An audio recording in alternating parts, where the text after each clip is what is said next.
این زنان کاری همه‌روزشان در دهه با استفاده از سوزن شغل ورزیدن با کاری دوزندگی میباشد. آنها با همین اصول معمولی کرته چکن میدوزند. این لحظه از کاری زنان در دوختن یک کرته چکن میباشد. برای دوختن همین گونه یک کرته همه زنان سهم گذاشته در تیار نمودن آن هر کدام کاری معینی را به انجام میرسانند. مهنت یکجای کاری زنان را آسان کرده است. با این را کرته تیز و با صفت خوب تیار کرده می شود. تشبوسکاری این کار در دهه گلاندام گیاییوه است.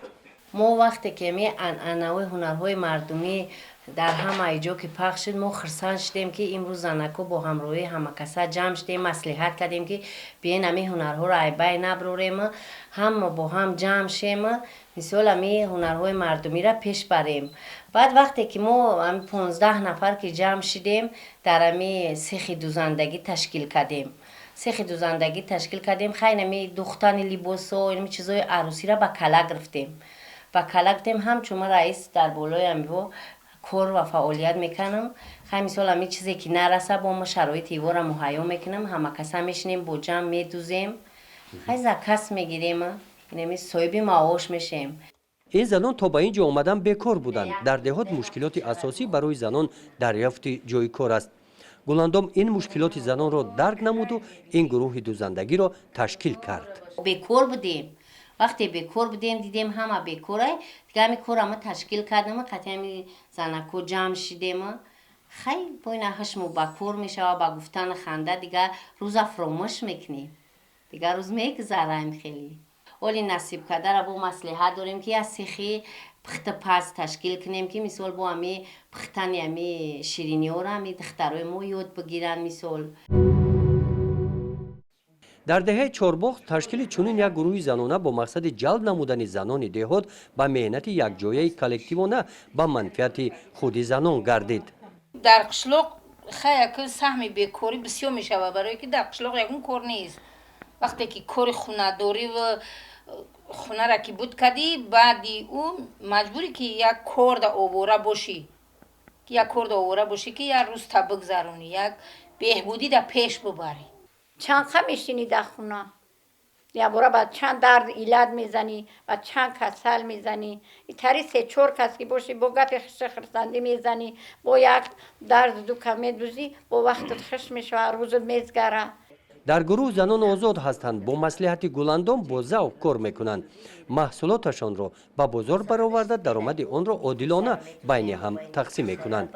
ما در ارتل بدیم، ارتل دبدیم، با ارتل مخیچی شیدک گفتن که ای سری نو ارتل میشکویم دیگه تولیه ارتل چی نشده، سوز نشده است که ما بریم در ما ارتل کار کنیم، همه کسا در ما ارتل بدیم. ارزوی دختر شیدن داشتم، خیلی متاسفانه که نشید. خیلی دیگه نمی رو بینمی نقش دوزی و بینمی چادر دوزی و پرده دوزی و نمی چکن دوزی آوردیم، بینمی هنرهای مردمی. مثال یک لباس همه میگیرم کشتره پورا قلم میزنم، یا استینش یک زنکه میتم، قدش یک زنکه میتم، مثال پوچش یک زنکه میتم، پسش یک زنکه میتم، مثال همون را میدوزیم. در دوره صاحب استقلالی تاجیکستان قسم زیادی زنان و دختران در دهات شغل دوزندگی را پیشه کردند. مثل گلاندام عدالت قربانова هم با این هنر ذوق بلند دارد.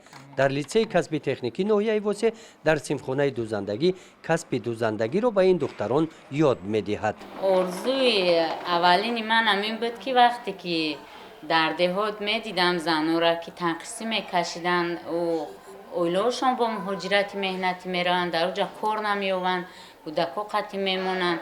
میخواستم که یک در کارگاه دوزندگی تشکیل کنم که همون زنای بیکار را با کار تامین کنم. متاسفانه خواندم، صاحب حجت، صاحب دیپلم شدم، تا حال خواندستم، دوام دادستم. میخوام کسب عالی بگردانم، نه که بودجه نیست، دستگیر نیافتم که دستگیریم کنم که من یک همه کارخانه دوزندگی خدمت بسازم. در این سیمخانه با مثل این دختران عدالت و صدها نفر دختران بیشغل کسب دوزندگی را یاد داده است. آنها صاحب کسب گردیده با همین هنر صاحب شغل معین گردیدند. اکثر همین زنایی که میآیند دهاتند چون میآیند با سببای اولوی مکتب خواندگی بود که اگه نیستن هیچ کسب دیگه ندارن نمیتونن که در مکتب اولی بسپرن از سبب میآیند میسپرن اینجا هم کسب خود میکنن هم صاحب حجت میشون همش نمیتونه صاحب جای کار شده چون کمه امی کارخانه‌های دوزندگی کمه خود مونده هسته با معاشش کمه که در یک ماه 600 سامان میگیره 600 سامان هیچی نمیشه وزیر عدالت آرزو دارد که سیخ خود را کشاده با دیزاین زمانوی کرته‌های زیبای ملی را دختر پیشکشی زنان بانوان گرداند لیکن او چنین امکانیت را ندارد برای انجام این کار او به دستگیری نیاز دارد من میتونم که مدل خود مبرورم به طرز تاجیکانه که یک لباسی ملی تاجیکی را به طرز نو به جهانیان معرفی نمایم یعنی فقط دستگیری در شد بله دستگیری در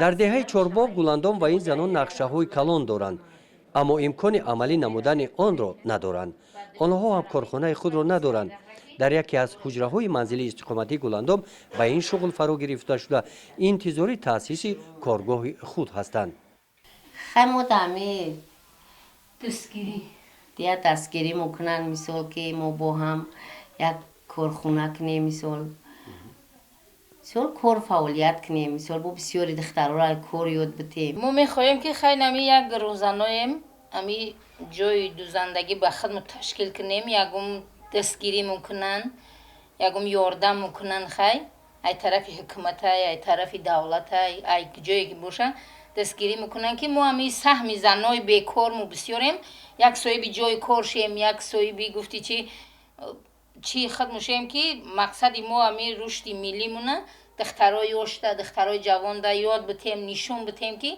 پگه با او با نسل آینده خودشون نشون داده بتونن بگن که مردم تاجیک چی هنرها دارن چی نقش نگار دارن برای خودشون گلندام و این زنان همچون زنان تشبسکار در چهاربینی‌های سطحی ناحیوی ولایت و جمهوری اشتراک نموده هنرهای مردمی مسئول کارهای دستی خود را به نمایش می‌گذارند همین گونه در نمایش طعام‌های ملی هم پخت و پزهای ملی اشتراکی فعالانه دارند از منو برای هنرهای مردمی میرم برای هنرهای خودم میرم که همین هنرها ما با زیادتر کنم مثال با همین آدما زیاد کنم که هنرمند کنم خیلی چی دارم ارزو دارم که چهاربینی هست که شما را پیرود نکنند نه همه چهاربینی ده اشتراک کردم چهاربینی حکومتی ده همه چهاربینی حکومتی ده اشتراک کردم همچون زنی تشبسکار با جلب صاحبکاران در دهه به نفران یکه و تنها گلندام به زنان نیازمند کودکان بی‌سر و بان مانده کمک‌های یک وقته خیریوی عبارت از موادهای غذایی آرد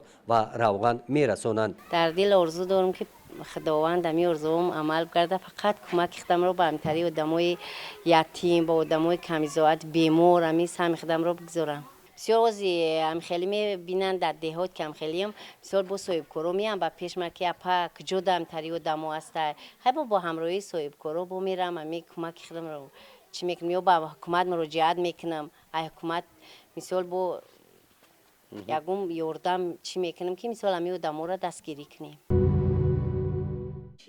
برای تشبسات سهم ارزنده گذاشتن در رشد دهات بهر حل مشکلات زنان از نام مقامات‌های حکومتی دولتی تشکیلات‌های جمعیتی گلندام با سپاسنامه و افتخارنامه‌ها سرفراز گردانیده شده است برای گلندام باشد این سپاسنامه‌ها مهم نیستند او آرزو دارد که در عملی گردانی آرزوی درینش ساختمان کارگاه دوزندگی در دهه دستگیری یابد